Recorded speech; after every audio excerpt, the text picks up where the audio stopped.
The parquet room in the old fire station was taken over at the weekend by the Carlisle Contemporary Arts Group, who usually use the next door space. We are holding an open art exhibition. We advertised it in the summer and we had quite a lot of response. And it opened on Saturday, just gone, and it's on for another 2 weeks. The Contemporary Arts Group had negotiated to have a space that we can permanently use to exhibit our work, but also we have guest artists. But as an offshoot, we thought we need to be doing something that embraces other artists within the city of Carlisle. And so we thought, let's use our access and then let's set up an open exhibition, see how that goes, and it might lead on to other collaborative types of exhibition.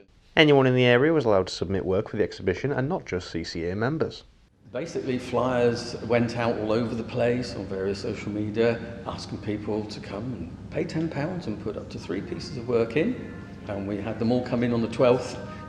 Great queues of people handing in pieces. And it was literally, there was no conditions on this one apart from keeping it within a 2 foot by 2 foot framework, because we wanted to be able to hang as many as we could. So the criteria was it was open to students, amateurs, professionals, anybody. We asked what the response to the exhibition had been on its opening weekend. They've all thought it was very interesting, colourful and very different. This was the key word, different. It wasn't all the same type of work. It wasn't all oils or acrylics or landscapes. And yes, some of the work is a little bit disconnected from the one next to it, but in a way it's like an all sorts, you know.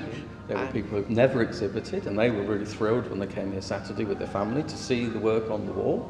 And I just think, you know, whether you're a professional amateur or it's great to always have an opportunity to put your work up.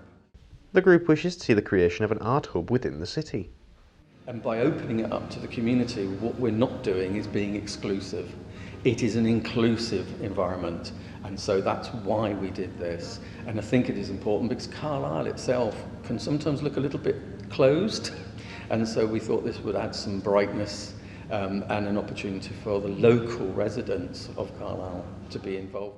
And if the open exhibition is successful, they are committed to continuing in the future.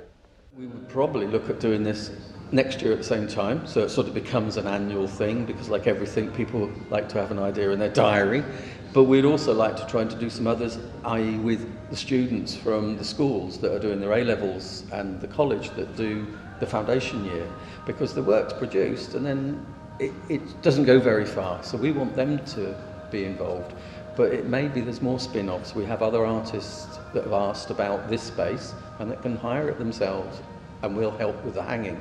So we hope it's going to be used a lot more. We spoke with one of the artists who was displaying his work at the open exhibition. Well, when I retired, I wanted to, I'd always been interested in painting, but I never had time to do any. But following my retirement, I've been to classes and I paint quite a lot now for my own enjoyment. You like other people to see your paintings, really, so you feel you've got an audience, and you just hope that other people enjoy looking at them. And sometimes you get some nice positive feedback from people, not directly, but I've heard people making comments about my pictures as they've been standing in front of them, and yeah, that's been good. The Open is on until the 2nd of November and reflects a myriad of ideas and voices from all across the border city. Kieran McFadgen, That's TV.